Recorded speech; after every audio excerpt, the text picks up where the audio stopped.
केंद्र सरकार द्वारा 1 अप्रैल 2025 को यूनिफाइड पेंशन स्कीम लागू कर दिया जाएगा। सरकार का कहना है कि यह केंद्रीय कर्मचारियों को बड़ी सौगात देने वाला विषय है। निश्चित तौर पर इसको लेकर जो चर्चाओं का दौर है वो केंद्रीय कर्मचारियों और अलग अलग राज्य के राज्य कर्मचारियों के बीच भी है। वैसे इस स्कीम की बात कर ली जाए तो जो अलग अलग राज्य हैं वो अपने संवैधानिक व्यवस्था के तहत इसको लागू कर सकते हैं। महाराष्ट्र पहला राज्य है। हमारे साथ जो जुड़े हैं वो उत्तर प्रदेश के राज्य कर्मचारी, हम उनसे बात करेंगे, शिक्षा विभाग में कार्यरत हैं और जानने का प्रयास करेंगे कि ओल्ड स्कीम बेहतर है, ओल्ड पेंशन स्कीम बेहतर है, इसके अलावा एनपीएस बेहतर है या फिर यूपीएस बेहतर है। क्या कुछ इसको लेकर चर्चाएं हैं, हम उनसे बात करेंगे। सर, एक बात बताइए कि जो भी सरकार का कहना है, दावा ये है कि एक बड़ी सौगात है, आप कैसे देखते हैं इस पर? जी, पहले मैं अपना परिचय, मेरा नाम शशांक कुमार पांडे, मैं राष्ट्रीय शिक्षक महासंघ का जिलाध्यक्ष हूँ और प्रदेश का संयुक्त मंत्री हूँ। देखिए, मैं ये मानता हूँ कि सरकार ने अभी 6 महीने पहले जो कहा था कि एनपीएस से बेहतर कुछ नहीं है, दावा किया था, उनके वित्त मंत्री ने दावा किया था, उनके तमाम मंत्रियों ने दावा किया था। जब उस समय चुनाव के समय में हम आंदोलनरत थे तो भी कहते थे कि नहीं, उससे बेहतर कुछ नहीं है। हमारी सबसे बड़ी जीत है कि 6 महीने में उन्होंने मान लिया कि नहीं, एनपीएस से बेहतर यूपीएस हो सकता है, तभी तो यूपीएस लाया। हमने एनपीएस में कहा था कि ये बाजार आधारित व्यवस्था आपकी है और बाजार कब गिर जाएगा कोई नहीं जानता। आप अब मानने को तैयार हो गए हैं कि हाँ, हम आपको मानते हैं कि आपने जो बात कही थी वो सही थी और सरकार ने यूपीएस में सुधार करते हुए ये तय किया कि भाई हम आपको फिक्स पेंशन देंगे। एनपीएस में वो व्यवस्था नहीं थी। हमारा आप कंट्रीब्यूशन ले रहे थे, आप अपना कंट्रीब्यूशन 14% दे रहे थे, लेकिन उसको मार्केट में आप डाल रहे थे और मार्केट से जो पैसा बच जाएगा वो पैसा आप हमको देने की बात कर रहे थे। लेकिन अब आपने तय किया है कि हमारे रिटायरमेंट के दौरान जो 12 महीने का अंतिम 12 महीने की सैलरी होगी उसका 50% आप यूपीएस में देंगे। आपने ये भी तय किया कि 10 साल की न्यूनतम सेवा पर आप 10,000 रुपया देंगे। आपने कई चीज़ें बेहतर किया, मतलब जो हम कह रहे थे वही आपने किया है। लेकिन हम ये कह रहे हैं कि आपने वो कर दिया, अच्छा किया, आपने अपना अनुदान भी बढ़ा दिया, 18.5% कर दिया। हमारा अनुदान अभी भी 10% है, चलिए बहुत बढ़िया किया। लेकिन अभी भी आप बाजीगरी कर रहे हैं। आप पुरानी पेंशन क्यों नहीं दे रहे हैं भाई? ठीक है, आपको लग रहा है कि भाई पुरानी पेंशन नहीं देंगे, तो एक तरह से तो ये आपकी जिद है और जिद से कोई फायदा नहीं है। सीधा सा विषय ये है कि एनपीएस का विकल्प यूपीएस हो ही नहीं सकता था और ओपीएस का विकल्प तो ना एनपीएस है ना यूपीएस है। आप ओपीएस दे दीजिए। इसलिए हमारी मांग अभी भी जारी है कि भाई ओपीएस से नीचे हम कुछ नहीं मानते, हमें यूपीएस नहीं चाहिए, हमें सिर्फ ओपीएस चाहिए। यानी ओल्ड पेंशन स्कीम ही इनको स्वीकार है। आपका नाम? संतोष कुमार पांडे, जिला मंत्री, राष्ट्रीय शिक्षक महासंघ। संतोष जी, जैसा कि इन्होंने भी बताया, अलग अलग क्राइटेरिया यूनिफाइड पेंशन स्कीम में बनाए गए हैं। चाहे आपके अवधि की निर्धारित जो सीमा हो कि 25 वर्ष पूरे होने पर ही आपको वो लाभ मिल सकेगा, ये तमाम चीज़ें। क्या आप भी मानते हैं कि ओल्ड पेंशन स्कीम ही बेहतर है? एकदम, ओल्ड पेंशन स्कीम का विकल्प कुछ है ही नहीं और ना एनपीएस है ना यूपीएस है, केवल ओपीएस ही है, एक ओपीएस ही है। तो सरकार तो कह रही है कि नहीं, आप लोगों के लिए कि ये सौगात है, कितने दिनों से मांग कर रहे थे, उस मांग को हमने पूरा कर दिया। सरकार ने क्या किया, एनपीएस को ही इससे पहले बेहतर कह रही थी। 20 साल तक बेहतर एनपीएस ही था। अब 20 साल बाद एनपीएस से बेहतर हो गया, यूपीएस हुआ है ना। उसी तरह आने वाले समय में ओपीएस ही सबसे बेहतर हो जाएगा। सरकार भी यही करेगी। देखिए, अलग अलग विचार हैं, अलग अलग मानना है। हालांकि सरकार का दावा अपनी तरफ स्पष्ट है कि नहीं, ये सौगात है कर्मचारियों को। आप कैसे देखते हैं सर? देखिए, ये एनपीएस से बेहतर है, इसमें नो डाउट। जैसे सबसे बड़ी हमारी मांग थी कि गारंटेड हो जाए, तो उन्होंने गारंटेड दे दिया। लेकिन ये ओपीएस का विकल्प नहीं हो सकता। ओपीएस है, उसमें बहुत, जैसे हमारा जो पैसा रहता है उसको वो लास्ट में रिटायरमेंट के बाद दे देते हैं। लेकिन उन्होंने जो 18% बढ़ाया है भाई, 4.5% बढ़ाया है, 14 से 18 किया है और 10% हमारा है, 28.5% दे रहे हैं। सरकार ने अपना कंट्रीब्यूशन तो बढ़ाया, लेकिन आपका तो तय ही है 10%। नहीं, 10% तो है ही। तो हम कह रहे हैं ये जो दे रहे हैं पैसा, अपना कंट्रीब्यूशन लगा रहे हैं, वो पैसा हमको रिटायरमेंट के समय नहीं मिलेगा। तो उस समय हम क्या करेंगे? अगर एक मुश्त हमको, जबकि ओपीएस में ये हमको पूरा मिलता, तो जो हमको मिलता पैसा, तो उससे हम उस समय जो हमारी लाइबिलिटीज़ होती उसको पूरा करते। लड़की की शादी है, बच्चे को कहीं फिक्स करना है, कहीं उसको स्टैंड कराना है, बाकी चीज़ें करते हैं ना उस समय। हाँ, बहुत समय। जी, आप कैसे देखते हैं सर? पहले अपना परिचय दे दूं। संजीव त्रिपाठी, जिला संयुक्त मंत्री, राष्ट्रीय शिक्षक महासंघ। देखिए, जो हमारी मांग है वो हमारी मांग थी ओपीएस।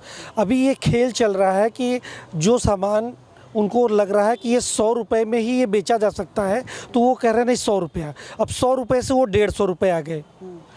हमें तो पूरा 200 चाहिए ना, हमने तो 200 मांगे ना। वो अभी क्या कर रहे हैं, अभी वो 50 रुपया काट लिए हैं। वो सोच रहे हैं कि हो सकता है ये 50 रुपये का मुनाफा हो जाए। नहीं चलेगा, वो मुनाफे का खेल नहीं है, सामाजिक सुरक्षा का सवाल है। किसकी सामाजिक सुरक्षा का सवाल है? उस कर्मचारी का जो आपको 33 साल की सेवा दे करके जाके रिटायर हो रहा है, जिसको उस समय सबसे अधिक आवश्यकता है लड़की की शादी, मेडिकल के खर्चे, सारी चीज़ें उसके बढ़ेंगे, तो उसको उस समय सबसे अधिक आवश्यकता है। तो दीजिए ना ओपीएस, आप 18.5 दीजिए, चाहे आप 20.5 दीजिए, आप ज़्यादा कमाइए अपने पास रख लीजिए, लेकिन हमको हमारा ओपीएस दे दीजिए। अच्छा, आपको नहीं लगता है कि जहां एक तरफ बात होती थी कभी भी पेंशन की, तो जो भी एक्सपर्ट हैं वो ये दावा करते थे कि सरकार, पूरी दुनिया जो है वो महंगाई और बेरोजगारी तमाम ऐसे विषयों से घिरी हुई है, और आज जो है ये आपका यूनिफाइड पेंशन स्कीम को लागू कर दिया गया। देखिए, जितने भी विचारक हैं उसमें कई तरह के होते हैं। एक तो धुर विरोधी होते हैं, एक होते हैं जो बीच के होते हैं, और एक होते हैं समर्थक। क्योंकि देखिए, हर चीज़ के तमाम पहलू होते हैं और हर व्यक्ति हर की चीज़ के पहलू समझा देगा, लेकिन जब उसकी खुद की बारी आएगी तो वो सही वाले पहलू को चुनेगा। अगर जितने विचारक हैं उनको चुनने के लिए कहा जाएगा ना, तो वो कहेंगे मुझे ओपीएस चाहिए। आपको क्या लगता है, क्या विपक्ष की एक ऐसी भूमिका रही जिसकी वजह से सरकार ने ऐसा फैसला लिया? क्योंकि कभी नहीं सोचा जा रहा था कि यूनिफाइड पेंशन स्कीम भी लागू हो सकता है। देखिए, सीटें इनकी कम आई, कहीं ना कहीं दबाव रहा। सारे शिक्षक संगठन, सारे कर्मचारी, सारे संगठित क्षेत्र के लोग लगातार हम लोग प्रेशर बनाए रहे। ये जो प्रेशर ग्रुप है उसने बहुत बड़ा काम किया। हम लोग एक छोटे रिप्रेजेंटेटिव नहीं है, हम लोग बहुत लोग, हम लोग विचारक लोग हैं, शिक्षक लोग हैं, हम अपना विचार देते हैं। तो इनके जो कार्य हैं उससे प्रभावित हुआ है, और ये जो कम सीटें आई उससे कहीं ना कहीं सरकार दबाव में है और वो ये सुधारात्मक व्यवस्था कर रही है। और जैसा कि माननीय प्रधानमंत्री जी ने कहा कि अब हम मध्यम वर्ग पे ध्यान देंगे, तो मध्यम वर्ग में कौन है?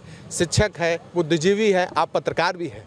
तो सरकार को सोचना चाहिए और ऐसी योजना लानी चाहिए जिससे ज़्यादा से ज़्यादा लोगों का भला हो, जिसमें जो ओपीएस है वो यूपीएस लाए हैं, बेहतर है, लेकिन ओपीएस दें, क्योंकि वो सही ढंग से सामाजिक सुरक्षा का दायित्व निभाती है।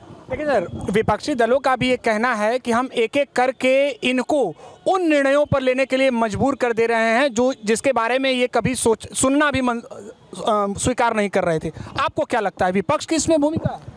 देखिए, विपक्ष का मतलब क्या होता है? जिस भी योजना के खिलाफ जो भी खड़ा है वो विपक्ष में है। सबसे बड़ा विपक्ष तो आज आम कर्मचारी और आम शिक्षक है सरकार का। हम ओपीएस के समर्थन में और सरकार के एनपीएस के विरोध में थे। तो विपक्ष जो आप कह रहे हैं, संसद में उपस्थित 100-150 लोगों को आप विपक्ष कर रहे हैं, लेकिन दलीय व्यवस्था की अगर बात करेंगे तो वो बहुत सीमित बात हो गई। वो 150 लोग कौन हैं? वो 150 लोग उन्हीं बड़े विपक्षियों के बीच से निकल के गए हुए लोग हैं।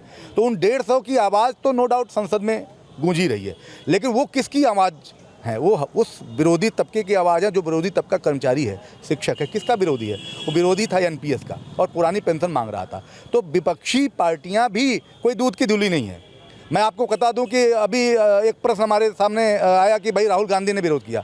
मैं आपसे पहले ही कह दिया कि राहुल गांधी की पार्टी 2004 के तुरंत बाद शासन में आई। 2004 के अंतिम समय में 1 जनवरी 2004 को वाजपेयी जी ने पुरानी पेंशन हटाया। आप मई में शासन में आ गए। आपने पुरानी पेंशन को हटाने वाले जो गजट ही नहीं बना था, अभी गजट हुआ ही नहीं था, पूरा लागू ही नहीं, उसको ख़त्म कर दिए होते। लेकिन आपकी सरकार 10 साल तक सरकार बना के आप रहे, और आपने 2012 में बल्कि पीएफआरडीए बिल लाया। किसके लिए? एनपीएस को लागू कराने के लिए। तो आपकी उस व्यवस्था को हम मानते हैं कि आप अवसरवादी लोग हैं। आप जो शिक्षक कर्मचारी का एक बड़ा वर्ग, करोड़ों का वर्ग जो विरोध कर रहा था, उसमें आप अवसर ढूंढ रहे हैं। लेकिन फिर भी आपके विरोध हमारे पक्ष में है, इसका हम समर्थन करते हैं। और नो डाउट सरकार की जो स्थिति कमज़ोर हुई है राजनीतिक रूप से, उसका लाभ हम लोगों को मिल रहा है और हमारा विरोध सफल हो रहा है, हम ये मानते हैं। चलिए, एक अंतिम सवाल आपसे, क्या आप यूनिफाइड पेंशन स्कीम से संतुष्ट हैं या अभी भी उस मांग पर रहे हैं कि नहीं ओल्ड पेंशन स्कीम लागू करनी चाहिए? एकदम संतुष्ट नहीं है। ओल्ड पेंशन स्कीम हमको चाहिए और अंतिम दम तक चाहिए।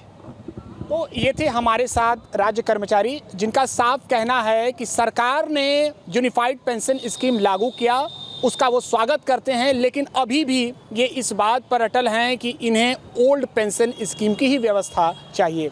एबीपी न्यूज़ के लिए वाराणसी से Nishant Chaturvedi. For exclusive and insightful videos, subscribe to our new channel ABP Live Premium.